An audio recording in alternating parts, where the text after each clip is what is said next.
Hi everyone. This is the second part of the video for building these and painting these rocks that we've assembled. Last episode, which is basically some foam and a knife. So we've got the liquid nails here and the caulking gun. Pretty, not too generous with it.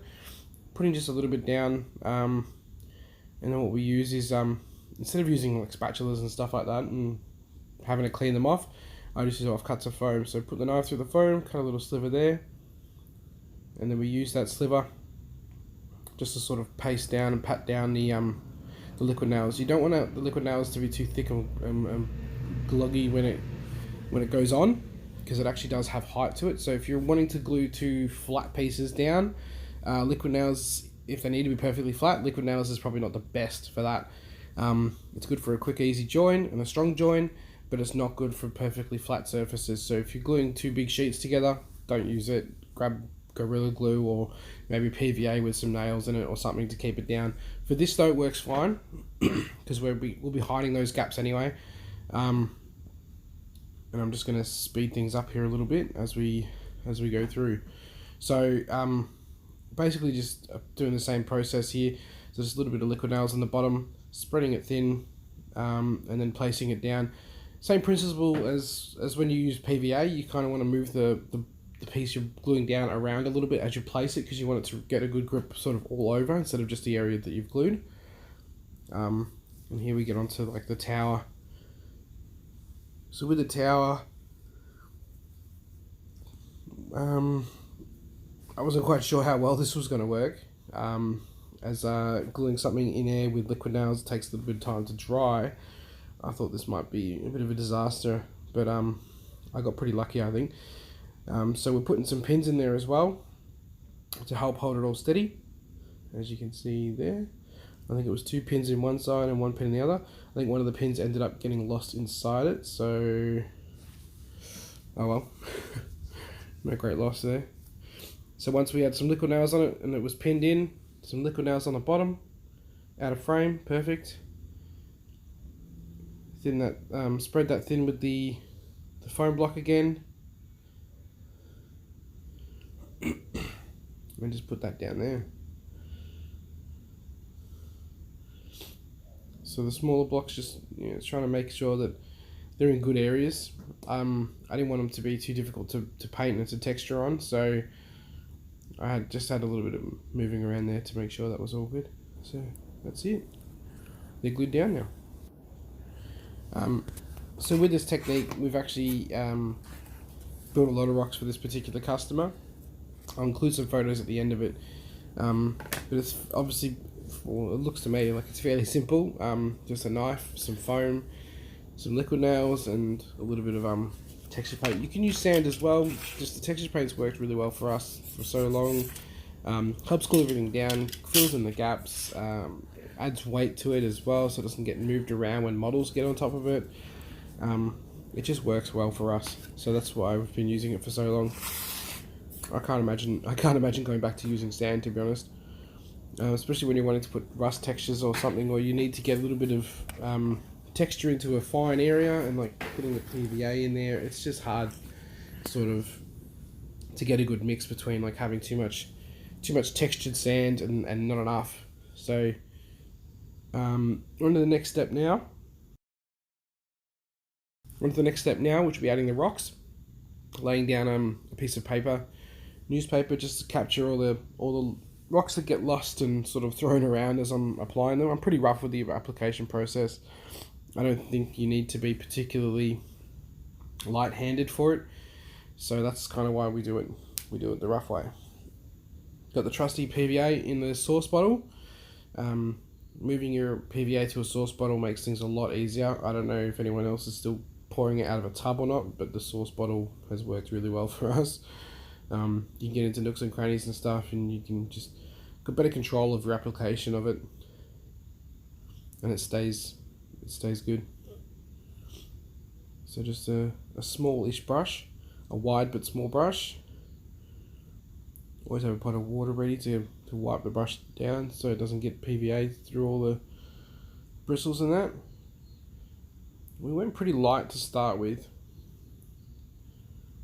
Just sort of applying it on all those gaps. So all those low gaps there, where we're probably going to struggle to paint once it's done, we want to fill that with rocks and sand, so we don't have to struggle to paint it later on when it comes time to trying to reach into there with the paintbrushes and the spray cans and that. So that's kind of the reason why we're trying to fill those gaps in a lot. It's not really showing just yet because we haven't got to that stage.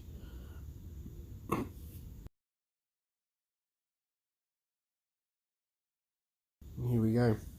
So just a handful of rocks. Bought these from a $2 store years and years and years ago. And haven't had a lot of projects to use them on really. So it's good to finally bust them out and put them on something that can benefit from it. So it's obviously very liberal use. Putting some up on the step as well to give it sort of some interesting shape and some texture as well. And that's pretty much it. Simple as that. So I'm going to speed through the next couple. Hopefully you still get the idea.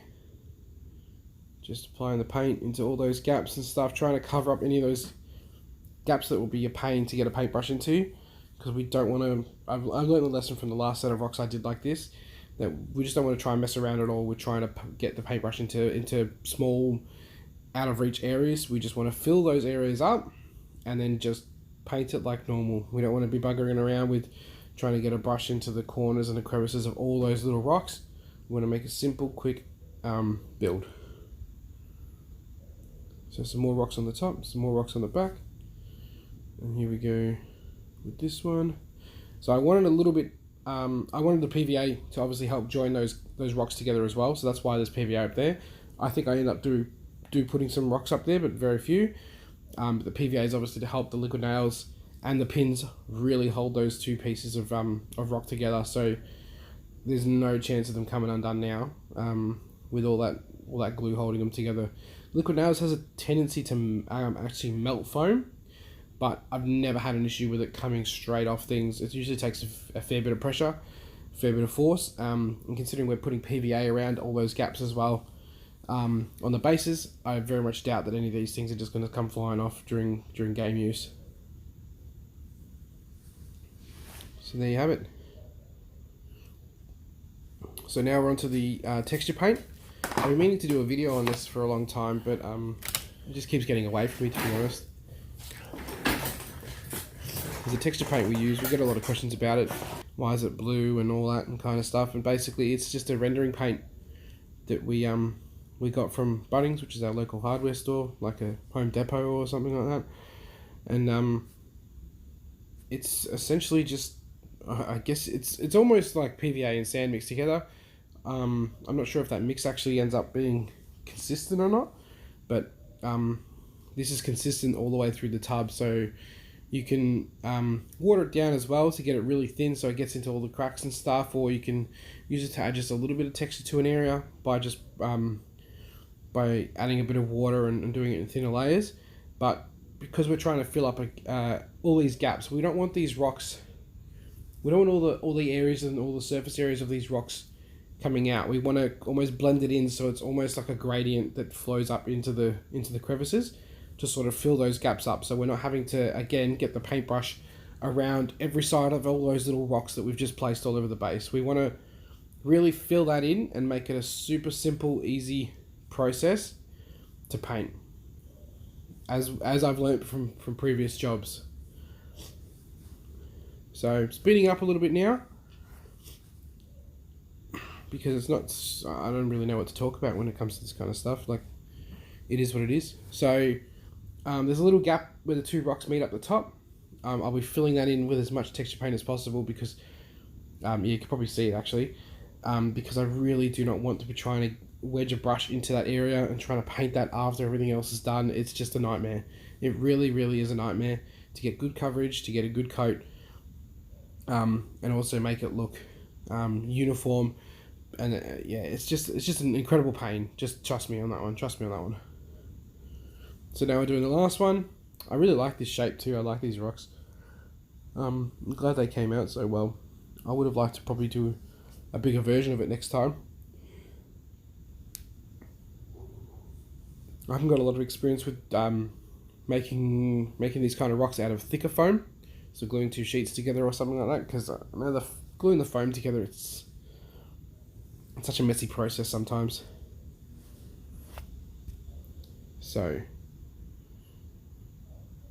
this is what we ended up with. So these are the three pieces we're working on now. Just a quick show. So we have 100% coverage on all the edges, all the little bits that join those rocks are now covered with the texture paint and the sands, and the rocks. Sorry, and this is the spray paint we use. So this is Aquacolor. It's a Dymark spray paint.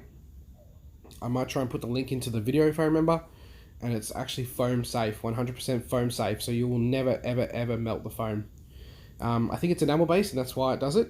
But it never melts the foam. We've been using it for years, and it is an absolute lifesaver. One thing I will point out though is I should have sprayed everything black instead of just leaving those bits blue and a little bit of exposed foam, because they become quite hard to put paint over in the end. So that's another lesson learned. So we're going here with I think it's a burnt umber. I think raw umber is a really dark one. This is just a burnt umber, and we're just brushing it on heavily, very heavily, because we want to cover the black. So we're brushing it on heavily, and we also want to cover all those orange bits of exposed foam and stuff like that. And because our texture paint, our PVA, our liquid now is holding all this stuff down, we don't really need to worry about bits coming off it. I don't think we lost any rocks during this process, and even though it's sped up, it's pretty rough the way I'm painting it. So yeah, it's good that everything holds it together. See, so it might take a couple of layers, I think, to get it really, really, really solid. If there was a brown spray paint I could use, it'd be great. I mean, I could airbrush it, but the airbrush can be so finicky, and I really just don't. I just don't have a good time with it sometimes. So where I can avoid it, I will. And since all the other rocks were painted by hand, it just makes sense for me to keep going by hand and have everything sort of look uniform when it's placed together. This is our cream spray paint. So this is a gloss cream that we buy. This is not foam safe, but we're only spraying the edges, literally the edges of the piece there. So there's probably a little bit of a waste of a spray paint, but I really like the way it looks. It gets a little bit on the foam, and that's okay. As long as we're not spraying directly onto the foam, we should be fine. I've not had any meltages from this, or melts, or whatever you want to call them. So the technique works fine for me, and I like a little bit dangerous in there. I got in between the rock gaps, so I was worried about that, but everything came out perfectly fine. So we're just misting it almost.